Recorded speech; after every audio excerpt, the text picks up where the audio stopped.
শত বছর আগে থেকেই শরীয়তপুরের জেলার পানের নামডাক ছিল সারা দেশে। দেশের গণ্ডি পেরিয়ে রফতানিও বিশ্বের বিভিন্ন দেশে। কিন্তু শ্রমিকের মজুরি বৃদ্ধি, সার, খৈল, কীটনাশক সহ উপকরণের দাম বাড়ায় উৎপাদন খরচ তুলতে পারছেন না চাষিরা।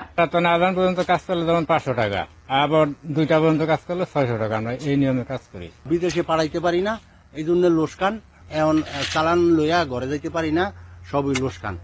ওষুধ লাগে, বদলা কামলা লাগে, এরপর এই মাল চারা লাগে, সার লাগে, খৈল লাগে। একই চিত্র এখন জেলার নড়িয়া, জাজিরা, ভেতরগঞ্জ সহ বাকি উপজেলায়। চলতি মৌসুমে চাহিদা কম থাকায় জেলার বাজারগুলোতে কমেছে পানের চাহিদা। পান বিক্রির পাশাপাশি কমেছে পাইকারদের আনাগোনা।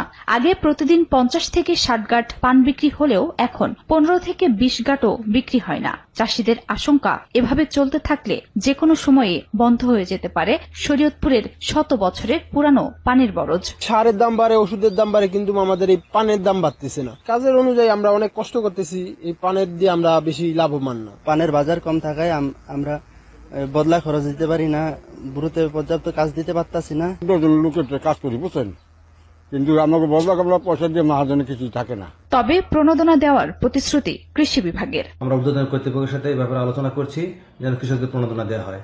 যদি কৃষকদের সরকারিভাবে প্রণোদনা দেওয়া হয় তাহলে পান চাষে এখানে কৃষকেরা লাভবান হবে বলে আমরা আশা করি। কৃষি বিভাগের তথ্য মতে 2022 সালে জেলায় পান উৎপাদন হয়েছিল 470 হেক্টর জমিতে, যা 2025 সালে এসে কমে দাঁড়িয়েছে 316 হেক্টরে।